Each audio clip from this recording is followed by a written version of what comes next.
maka sesungguhnya bersama kesulitan ada kemudahan.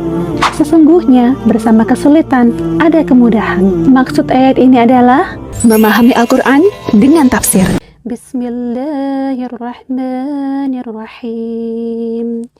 Alam nashrah laka sadrak wa wada'na anka wizrak alladhi anqada zahrak wa rafa'na laka dhikrak فإن مع العسر يسرا إن مع العسر يسرا فإذا فرغت فانصب وإلى ربك فارغب.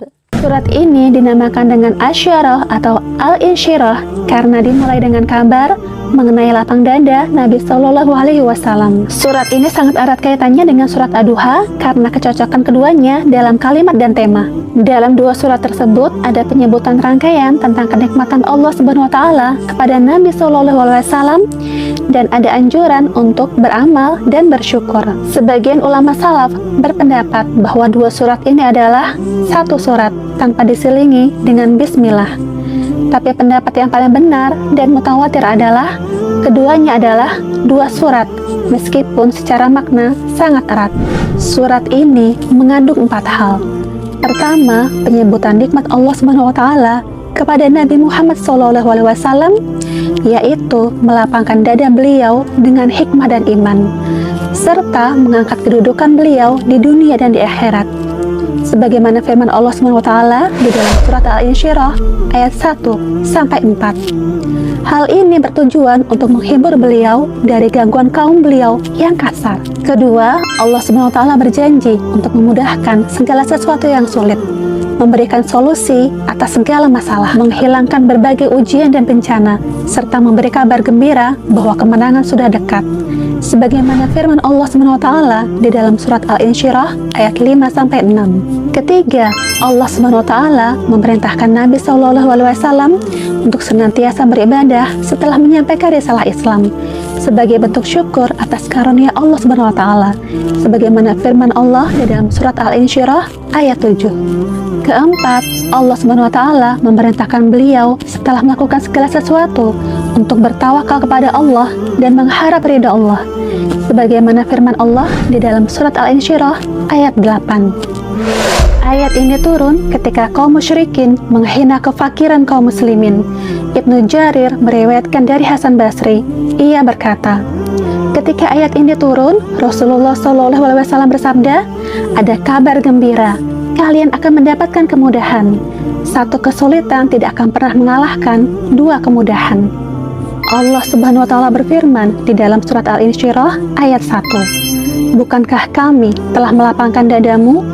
Maksud ayat ini adalah kami telah melapangkan dadamu dengan menerima kenabian dan mengemban tanggung jawabnya serta menjaga wahyu. Pertanyaan penafian pelapangan dada tersebut dimaksudkan untuk mengingkarinya. Dengan demikian, kalimat negatif tersebut pengertiannya menjadi kalimat positif. Seakan-akan Allah SWT berfirman, kami telah melapangkan dadamu. Jadi, kalimat tersebut bertujuan untuk menetapkan pelapangan dada. Maksud dari lapang dada adalah menjadikannya diterangi cahaya, luas, dan senang.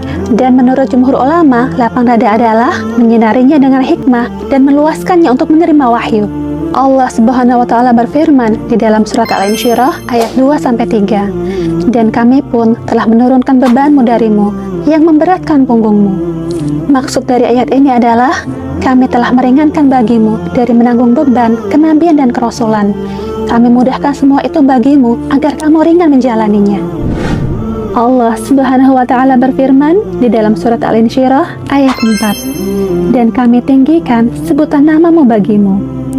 Maksud ayat ini adalah dan kami jadikan penyebutan namamu sangat tinggi di dunia dan di akhirat dengan kerasulan dan kenabian serta penurunan Al-Quran kepadamu dan kewajiban kaum mukminin untuk menyebutkan Muhammad Rasulullah setelah kalimat La ilaha illallah. Kalimat itu diucapkan dalam azan, iqamah, tasyahud, khutbah, dan yang lainnya. Dan Allah mewajibkan kaum mukminin untuk bersalawat kepada Nabi SAW dan menjadikan ketaatan kepada beliau adalah ketaatan kepada Allah. Allah Subhanahu wa Ta'ala berfirman di dalam surat Al-Insyirah ayat 5-6. Maka sesungguhnya bersama kesulitan ada kemudahan. Sesungguhnya bersama kesulitan ada kemudahan. Maksud ayat ini adalah yakni sesudah kesulitan dan kesempitan ada kemudahan. Maksudnya keleluasaan dan kecukupan. Sekelompok ulama mengatakan bahwa pengulangan ini merupakan penguat terhadap perkataan sebelumnya. Dalam hal ini terdapat isyarat dan hiburan bagi Rasulullah SAW bahwa Allah akan mengganti kondisi beliau dari fakir menjadi kaya, dari lemah menjadi kuat, dari dimusuhi menjadi dicintai. Dan kemudahan tersebut merupakan janji secara umum bagi orang-orang beriman di setiap masa. Kemudahan tersebut mencakup kemudahan dunia dan akhirat. Dan kemudahan itu bisa datang dalam waktu dekat, di masa ini atau di masa yang akan datang. Allah Subhanahu wa Ta'ala berfirman di dalam surat Al-Insyirah ayat 7.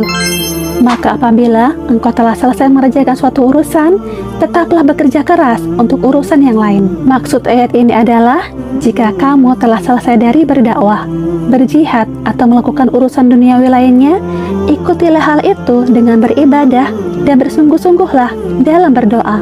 Ini merupakan dalil dimintanya berkesinambungan dalam beramal soleh dan sabar dalam ketaatan.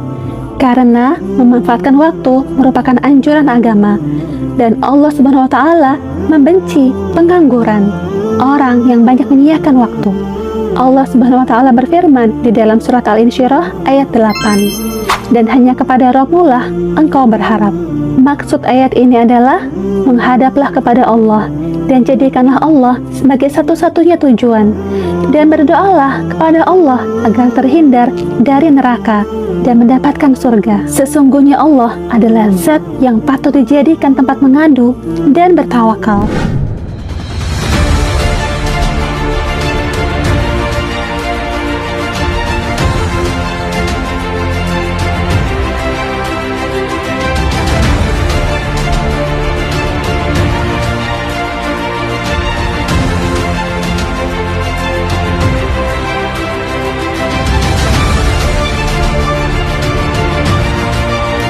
See you in the next Makta Memahami Al-Quran Dengan Tafsir.